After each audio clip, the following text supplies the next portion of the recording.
नमस्कार साथियों, चैनल में पुनः आप सभी का स्वागत है। देखते हैं प्राचीन इतिहास जानने के स्रोतों में कुछ लौकिक साहित्य हैं, उसके विषय में चर्चा करते हैं।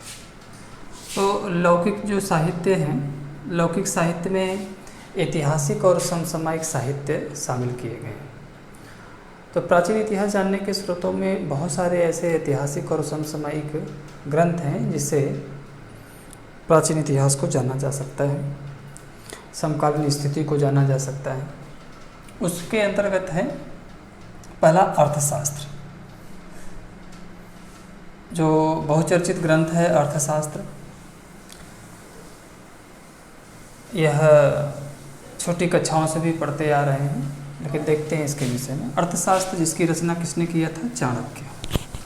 चाणक्य या कौटिल्य या विष्णुगुप्त ने इसकी रचना किया है। तीनों नाम उन्हीं का है, चाणक्य, कौटिल्य और विष्णुगुप्त। इनके द्वारा इस ग्रंथ की यानी अर्थशास्त्र ग्रंथ की रचना की गई है।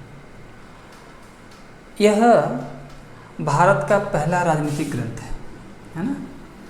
अर्थशास्त्र जो है भारत का पहला राजनीतिक ग्रंथ है, जिसमें मुख्य रूप से मौर्य काल की राजनीतिक, सामाजिक, धार्मिक और आर्थिक व्यवस्थाओं का वर्णन किया गया है। यानी कि चूँकि चंद्रगुप्त मौर्य का प्रधानमंत्री या संदिग्ध है ना, या दरबारी कवि या लेखक कह सकते हैं, सब कुछ कह सकते हैं। तो चाणक्य को बहुत सारे अधिकार प्राप्त थे चंद्रगुप्त मौर्य के समय में।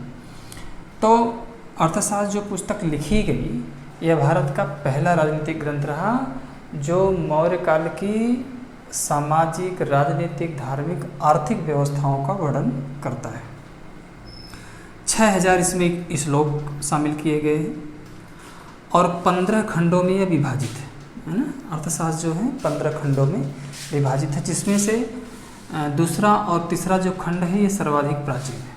यानी 15 खंडों में विभाजित है, दूसरा तीसरा खंड जो है सर्वाधिक प्राचीन माना जाता है। ठीक है ना। अगला देखते हैं, अगली रचना है मुद्रा राक्षस, है ना। तो मुद्रा राक्षस यह है किसकी रचना है? विशाख दत्त की रचना है ना। विशाख दत्त की रचना है। यह संभवतः चौथी और 5वीं शती ईस्वी के मध्य लिखी गई है ना।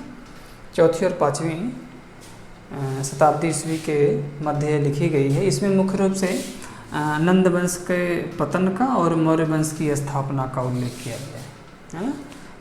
नंद वंश का पतन कैसे हुआ और मौर्य वंश की स्थापना कैसे हुई, इन सभी का वर्णन जो है आपको मुद्रा राक्षस में मिलता है।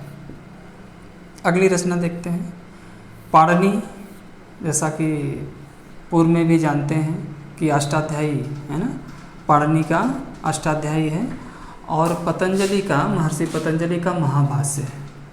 तो महर्षि पतंजलि का महाभाष्य और पाणिनि का अष्टाध्यायी यह व्याकरण ग्रंथ है ना। यह व्याकरण ग्रंथ है। ठीक है ना।